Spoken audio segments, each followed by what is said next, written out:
இன்றைக்கி இட்லி தோசைக்கு தொட்டுக்க வெங்காயம் தக்காளி சட்னி தான் செய்ய போகிறேன். அதுக்கு 4 வெங்காயம், 5 தக்காளி, 4 பல் பூண்டு எடுத்திருக்கேன். வானலியில் 1.5 கரண்டி எண்ணெய் ஊற்றி பெருங்காயம் 2 துண்டு போட்டுக்கிறேன். பெருங்காயம் பொரிஞ்சதும் 2.5 டீஸ்பூன் உளுந்தும் 1/2 டீஸ்பூன் சோம்பு போட்டுக்கிறேன்.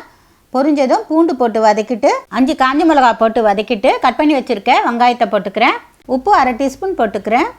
வெங்காயம் இந்த மாதிரி நல்லா வதங்கினதுக்கு அப்புறமா நம்ம தக்காளி போட்டு வதக்கிக்கலாம். மஞ்சள் தூள் ஒரு 1/4 டீஸ்பூன் போட்டுக்கலாம். போட்டுட்டு தக்காளி நல்லா வதங்கட்டும். வதங்கினதுக்கு அப்புறமா புளி சின்ன துண்டு, வெல்லம் கொஞ்சம், தேங்காய் 2 டீஸ்பூன் அளவுக்கு போட்டு ஒரு வதக்கிட்டு அடுப்பை நிறுத்திடலாம். ஆறட்டும், மிக்சியில் போட்டு அரைச்சிக்கலாம். இப்போ அரைச்சாச்சு, வேற ஒரு பாத்திரத்தில் மாற்றிக்கலாம். தாளிப்பு கரண்டியில் ஒரு 2 டீஸ்பூன் அளவுக்கு எண்ணெய் விட்டு கடுகு, உளுந்து, பெருங்காயம், கருவேப்பிலை தாளித்து சட்னியில் ஊற்றிக்கலாம். இந்த சட்னி இட்லி தோசைக்கு ரொம்ப நல்லாயிருக்கும். நீங்களும் ட்ரை பண்ணுங்கள். இந்த வீடியோ உங்களுக்கு பிடிச்சிருந்தா லைக் பண்ணுங்கள், ஷேர் பண்ணுங்கள், சப்ஸ்கிரைப் பண்ணுங்கள்.